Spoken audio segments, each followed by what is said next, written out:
sócio de Tairo Arruda na Matix Capital, e hoje membro da Eagle Futebol, na área de planejamento estratégico, Danilo Caixeiro, concedeu entrevista ao podcast Esportes Market Makers e deu detalhes de como foi a compra da SAF do Botafogo. Ele participou ativamente do processo, que levou John Textor a investir no clube.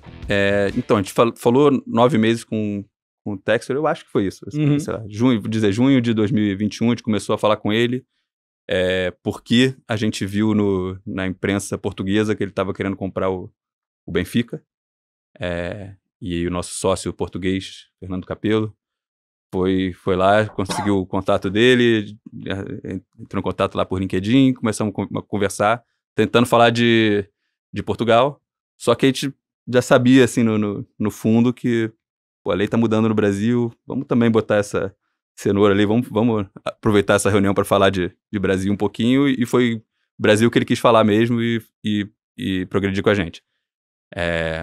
E aí não foi assim, América Mineiro ou Botafogo, a gente fez um estudo do mercado, foi mostrar tudo que a gente achava que estava disponível e que poderia fazer sentido para ele, como a gente faria com qualquer investidor, na verdade. E o que a gente achava que estava disponível era o América Mineiro e alguns outros clubes que a gente acho que o que ficou público foi, acho que Londrina também, a gente falou com ele, e a gente não convenceu ele também a ir pro Botafogo, eu achava que o Botafogo era o melhor alvo para ele, a gente colocou essas opiniões e falou, tipo, se você quiser fazer um trabalho de reestruturação e destravar um monte de valor de um clube gigante que está no Rio, que tem uma torcida grande, potencial comercial muito maior do que estava sendo aproveitado. Vai ser trabalho pra caramba, mas tem muito mais valor para destravar aqui. Ou assim, às vezes até uma coisa menos complexa, tinha outros alvos que eram menos complexos, outros clubes que dariam menos trabalho, mas também menos retorno, na nossa opinião.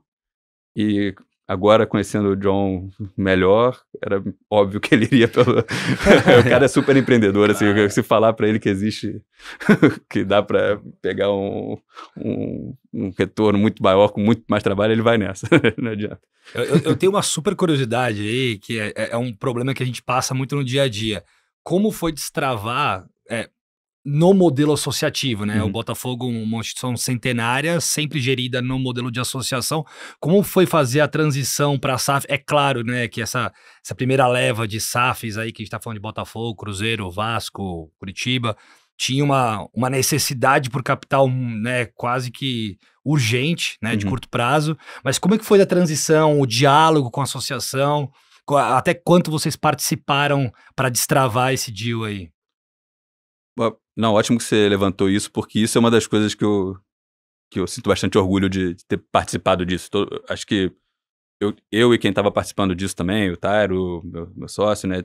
A gente tinha ciência de que era uma coisa nova e de que o mercado ia estar olhando para isso, e feito bem feito, assim, sendo bem feito, teria repercussões para o mercado como um todo, né? E bem, era isso mesmo. Então, desde da negociação do acordo de acionistas da SAF. Primeiro, teve o Cruzeiro ali mais ou menos ao mesmo tempo, né? O Cruzeiro demorou um pouquinho mais anunciou antes do Botafogo, mas fechou depois, né? O Botafogo, entre anúncio e fechar, foram, sei lá, 3 meses.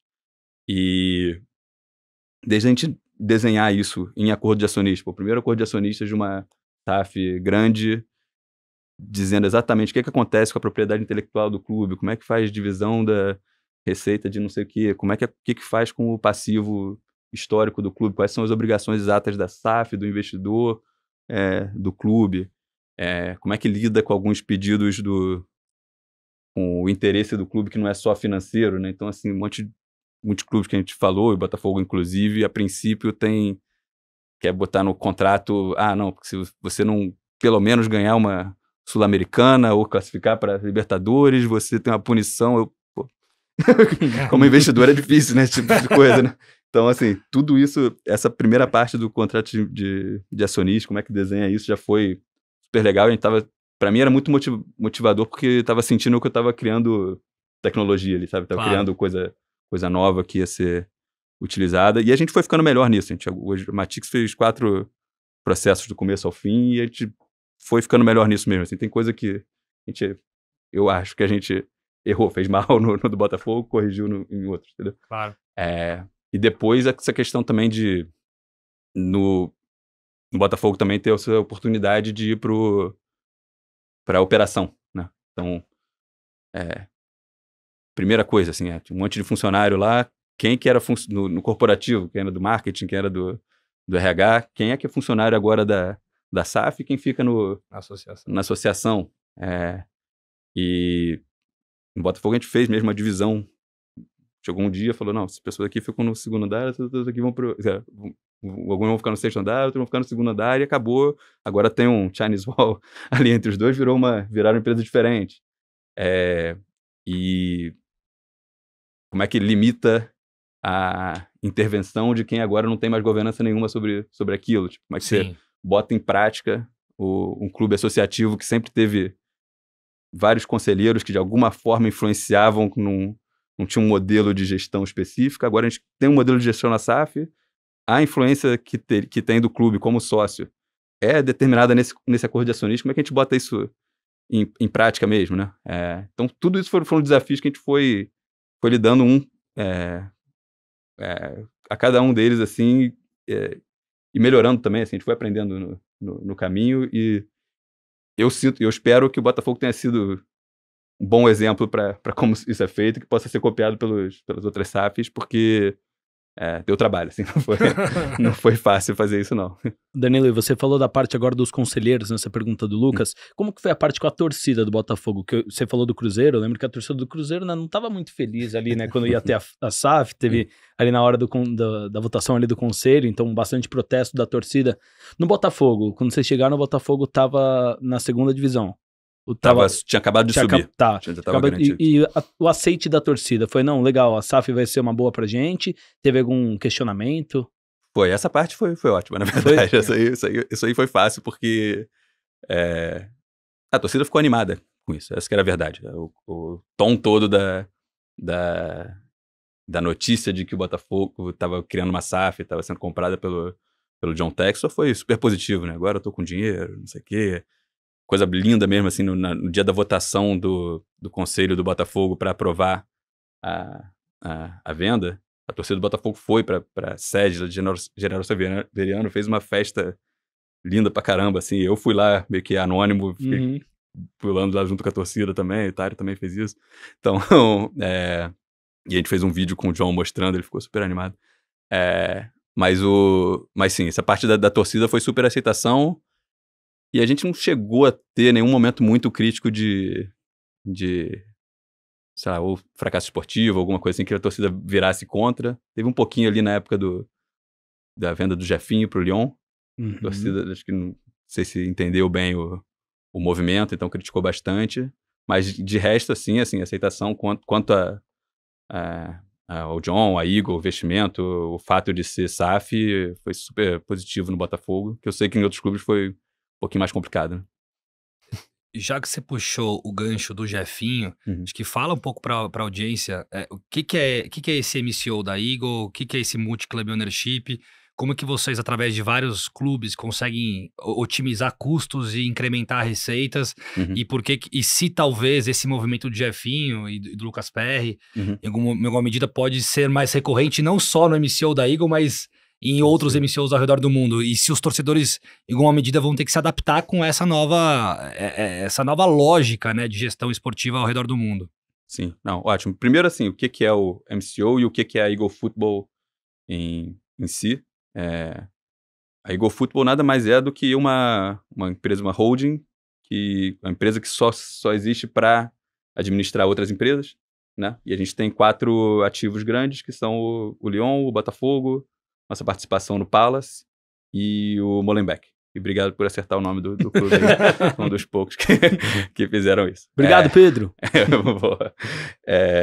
Então a gente tem esses 4 clubes e a gente realmente, diferente de alguns MCOs, né, a gente tem uma participação muito ativa na gestão dia a dia dos clubes. A gente realmente opera eles como um grupo de clubes. A Eagle Football é o MCO, assim, estatisticamente, que mais mexe jogador de um clube para o outro.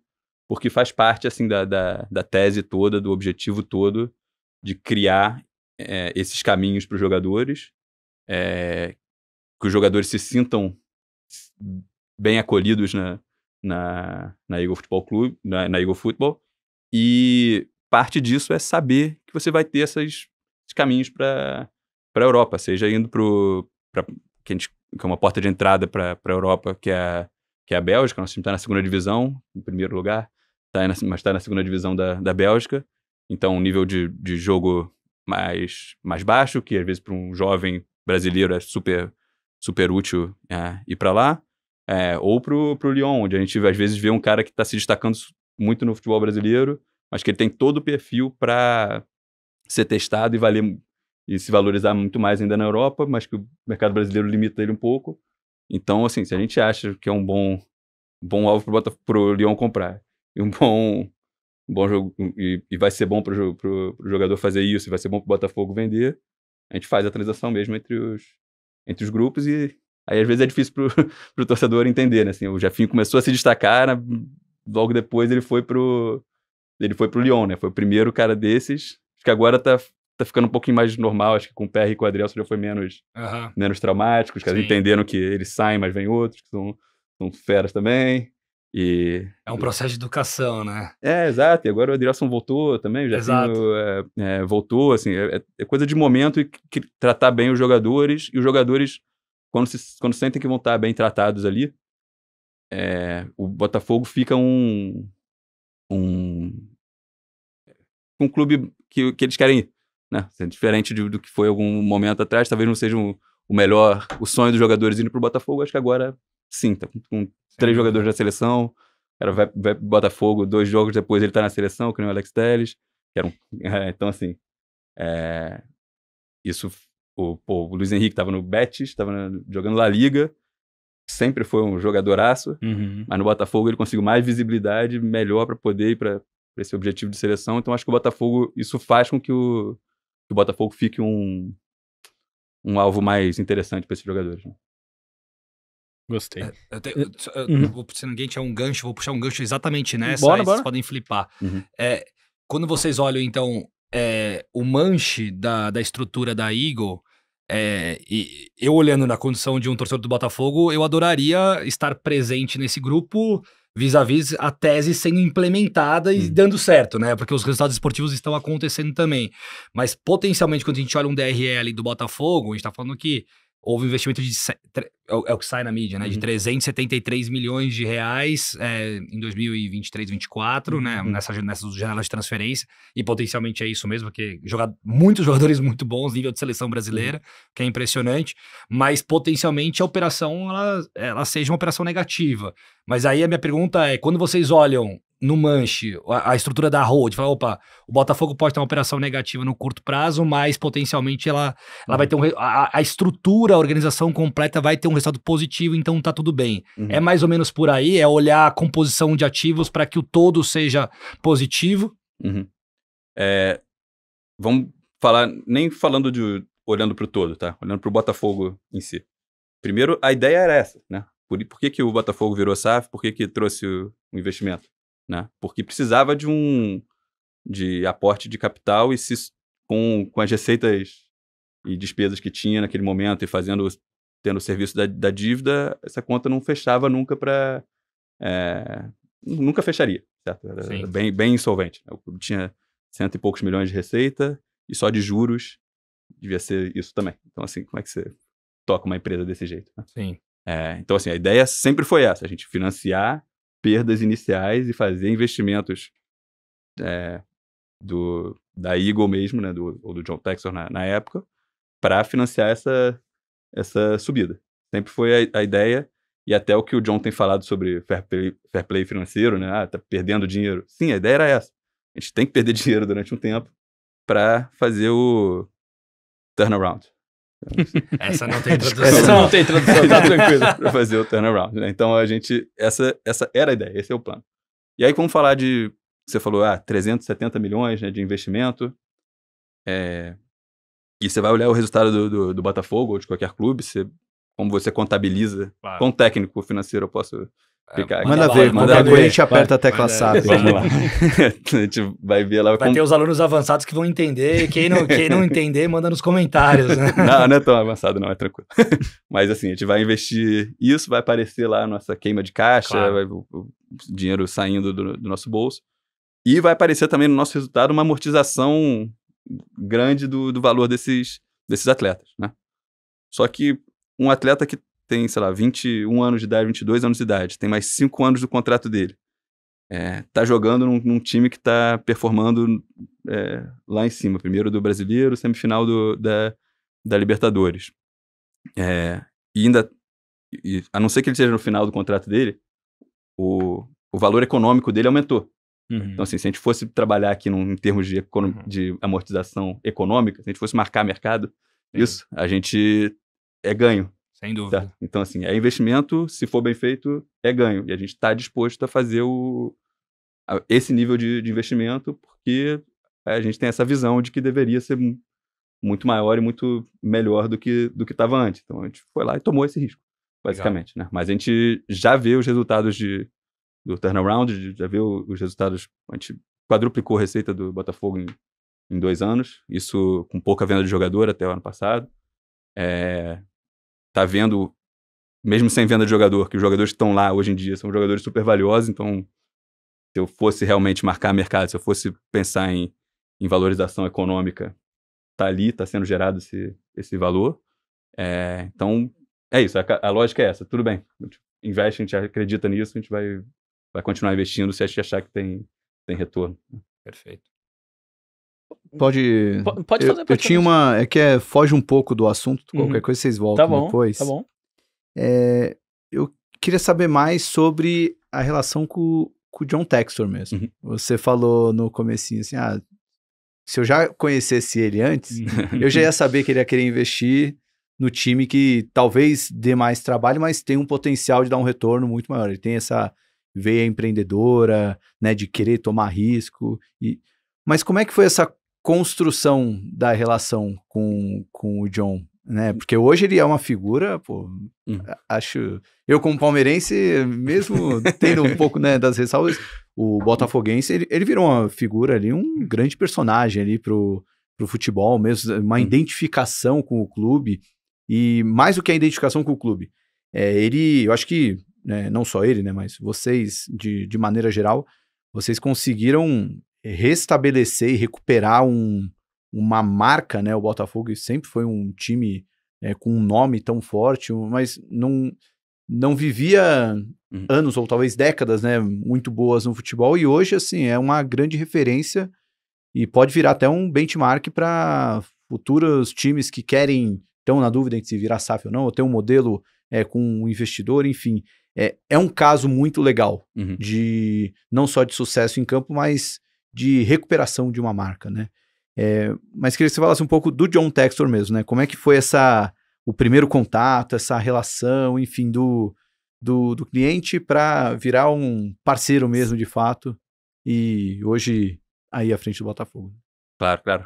Não, assim, começar já falando que eu sou tiete do cara, assim, então eu sou suspeito para falar. Meu chefe toma o esporro dele de vez em quando, mas eu gosto dele pra caramba na física. E assim, para descrever o que eu vejo nele e o que eu vi nele desde o começo, desde as primeiras interações, assim, é realmente um empreendedor nato, assim, um cara de visão absurda, coragem de implementar aquelas visões e inteligência além do que os seres humanos normais veem, assim. Então, tanto é que na época, a gente já falou quão ferrado eu e o Taros estávamos na época, e mesmo assim a gente não se preocupou muito em vamos tentar amarrar esse cara aqui, botar um contrato aqui para conseguir um mandato dele. Eu e o Taros, a gente trabalhou até o final, até o closing, até o fechamento da operação, sem dizer assim, quanto que a gente ia ganhar naquilo. A gente só queria estar em parceria com esse cara e sabia que isso ia trazer benefício, assim. É isso. Nesse nível de confiança que ele mesmo passa, que você consegue sentir. Eu acho que as pessoas em volta dele acabam abraçando também isso e criam uma força positiva ali que... Aquele negócio, o empreendedor de verdade, o cara visionário, ele é tão confiante naquele negócio, ele junta pessoas que acreditam em volta dele e acaba acontecendo aquela coisa impossível, né? Então, foi bem assim. Obviamente, pô, o cara era um investidor, a gente estava tentando mostrar serviço para ele, ele era cliente nosso, então, pô, com todo o respeito e formalidade nessa relação, até hoje, né, com meu chefe, né, mas sim, primeiro já sempre reconheci como, assim, vou colar nesse cara porque ele é diferente demais, eu acho que muita gente tem isso com ele, e um cara super justo também, ele cuida de quem cuida dele, então, de novo, sou tiete pra caramba, assim, sou suspeito até pra falar dele, assim.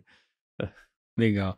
Danilo, agora ainda sobre o Botafogo, eu tenho 2 perguntas em uma, tá? Primeiro, o objetivo do Textor com o Botafogo, ele quer levar ali o Botafogo pro topo do futebol brasileiro, como já tá literalmente no topo do Campeonato Brasileiro, ou ele tem ali quer algo mais financeiro para até ampliar o seu número de clubes do MCO? E já fica, na verdade, até na mesma pergunta. E se o próximo passo da Eagle é aumentar o seu número de clubes ali? Hoje está com os 4 que a gente falou, né? Se visam ali outros mercados, ou se vai parar nesses 4 e aumentar o investimento neles?